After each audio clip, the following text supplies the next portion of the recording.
ನಮಸ್ಕಾರ ಸ್ನೇಹಿತರೆ, ನಮ್ಮ ಚಾನೆಲ್ಗೆ ನಿಮ್ಮೆಲ್ಲರಿಗೂ ಹೃತ್ಪೂರ್ವಕ ಸ್ವಾಗತ. ಇಂದಿನ ವಿಡಿಯೋದಲ್ಲಿ ನಾವು ಕಾರಿನ ಥರ್ಮೋಸ್ಟ್ಯಾಟ್ ಬಗ್ಗೆ ಸಂಪೂರ್ಣ ಮಾಹಿತಿಯನ್ನು ತಿಳಿದುಕೊಳ್ಳೋಣ. ಥರ್ಮೋಸ್ಟ್ಯಾಟ್ ಎಂದರೇನು? ಅದು ಹೇಗೆ ಕೆಲಸ ಮಾಡುತ್ತದೆ? ಅದು ಕೆಟ್ರೆ ಯಾವ ಲಕ್ಷಣಗಳು ಕಾಣಿಸುತ್ತವೆ?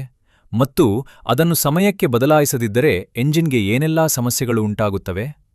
ಈ ಎಲ್ಲಾ ವಿಷಯಗಳನ್ನು ಸರಳ ಕನ್ನಡದಲ್ಲಿ ತಿಳಿದುಕೊಳ್ಳೋಣ. ಥರ್ಮೋಸ್ಟ್ಯಾಟ್ ಎಂದರೇನು? ಥರ್ಮೋಸ್ಟ್ಯಾಟ್ ಎನ್ನುವುದು ಎಂಜಿನ್ನ ತಾಪಮಾನವನ್ನು ನಿಯಂತ್ರಿಸುವ ಒಂದು ಸಣ್ಣ ಆದರೆ ಅತ್ಯಂತ ಮುಖ್ಯವಾದ ಭಾಗ. ಎಂಜಿನ್ ತಣ್ಣಗಿರುವಾಗ ಇದು ಮುಚ್ಚಿರುತ್ತದೆ. ಇದರಿಂದ ಕೂಲೆಂಟ್ ರೇಡಿಯೇಟರ್ಗೆ ಹೋಗುವುದಿಲ್ಲ ಮತ್ತು ಎಂಜಿನ್ ಬೇಗನೆ ತನ್ನ ಸರಿಯಾದ ಕಾರ್ಯತಾಪಮಾನವನ್ನು ತಲುಪುತ್ತದೆ. ಥರ್ಮೋಸ್ಟ್ಯಾಟ್ ಹೇಗೆ ಕೆಲಸ ಮಾಡುತ್ತದೆ? ಎಂಜಿನ್ನ ತಾಪಮಾನ ಸುಮಾರು 85ರಿಂದ 95 ಡಿಗ್ರಿ ಸೆಲ್ಸಿಯಸ್ ತಲುಪಿದಾಗ ಥರ್ಮೋಸ್ಟ್ಯಾಟ್ ನಿಧಾನವಾಗಿ ತೆರೆಯಲು ಪ್ರಾರಂಭಿಸುತ್ತದೆ. ಆಗ ಬಿಸಿಯಾದ ಕೂಲೆಂಟ್ ರೇಡಿಯೇಟರ್ಗೆ ಹೋಗುತ್ತದೆ. ರೇಡಿಯೇಟರ್ ಆ ಬಿಸಿಯನ್ನು ಹೊರಗೆ ಬಿಡುತ್ತದೆ. ನಂತರ ತಣ್ಣಗಾದ ಕೂಲೆಂಟ್ ಮತ್ತೆ ಎಂಜಿನ್ಗೆ ಹಿಂದಿರುಗುತ್ತದೆ. ಈ ಪ್ರಕ್ರಿಯೆ ನಿರಂತರವಾಗಿ ನಡೆಯುವುದರಿಂದ ಎಂಜಿನ್ ಯಾವಾಗಲೂ ಸೂಕ್ತ ತಾಪಮಾನದಲ್ಲೇ ಕಾರ್ಯನಿರ್ವಹಿಸುತ್ತದೆ. ಥರ್ಮೋಸ್ಟ್ಯಾಟ್ ಕೆಟ್ಟರೆ ಏನಾಗುತ್ತೆ? ಥರ್ಮೋಸ್ಟ್ಯಾಟ್ ಮುಚ್ಚಿದ ಸ್ಥಿತಿಯಲ್ಲೇ ಸಿಲುಕಿಕೊಂಡ್ರೆ 1. ಎಂಜಿನ್ ಬೇಗನೆ ಹೆಚ್ಚು ಬಿಸಿಯಾಗುತ್ತೆ. 2. ಟೆಂಪರೇಚರ್ ಗೇಜ್ ಕೆಂಪು ಭಾಗಕ್ಕೆ ಹೋಗಬಹುದು. 3.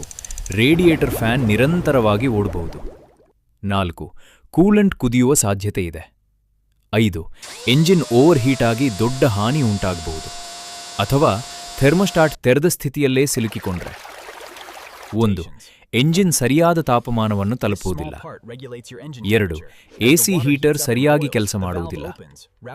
3. ಇಂಧನ ಬಳಕೆ ಹೆಚ್ಚಾಗಬಹುದು. 4. ಎಂಜಿನ್ ಕಾರ್ಯಕ್ಷಮತೆ ಕಡಿಮೆಯಾಗಬಹುದು. ಥರ್ಮೋಸ್ಟ್ಯಾಟ್ ಕೆಟ್ಟಿರುವ ಲಕ್ಷಣಗಳು: 1. ಟೆಂಪರೇಚರ್ ಗೇಜ್ ಅಸಾಮಾನ್ಯವಾಗಿ ಏರುಪೇರಾಗುವುದು. 2. ಇಂಜಿನ್ ಓವರ್ ಹೀಟ್ ಆಗುವುದು. 3. ಕೂಲೆಂಟ್ ಲೀಕೇಜ್ ಕಾಣಿಸಿಕೊಳ್ಳುವುದು. 4. ಹೀಟರ್ ಸರಿಯಾಗಿ ಕೆಲಸ ಮಾಡದಿರುವುದು. 5. ಚೆಕ್ ಇಂಜಿನ್ ಲೈಟ್ ಬೆಳಗುವುದು ಕೆಲವು ಕಾರುಗಳಲ್ಲಿ. ಥರ್ಮೋಸ್ಟ್ಯಾಟ್ ಅನ್ನು ಯಾವಾಗ ಬದಲಾಯಿಸಬೇಕು?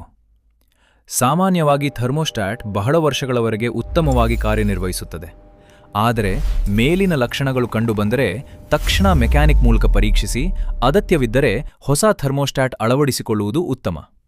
ಇದರ ಬೆಲೆ ಕಡಿಮೆ ಇದ್ದರೂ ಸಮಯಕ್ಕೆ ಬದಲಾಯಿಸದಿದ್ದರೆ ಎಂಜಿನ್ ರಿಪೇರಿ ವೆಚ್ಚ ತುಂಬಾ ಹೆಚ್ಚಾಗಬಹುದು. ಹೀಗಾಗಿ ಸ್ನೇಹಿತರೆ, ಥರ್ಮೋಸ್ಟ್ಯಾಟ್ ಒಂದು ಚಿಕ್ಕ ಭಾಗವಾಗಿದ್ದರೂ ಎಂಜಿನ್ನ ಆರೋಗ್ಯವನ್ನು ಕಾಪಾಡುವ ಅತ್ಯಂತ ಪ್ರಮುಖ ಘಟಕವಾಗಿದೆ.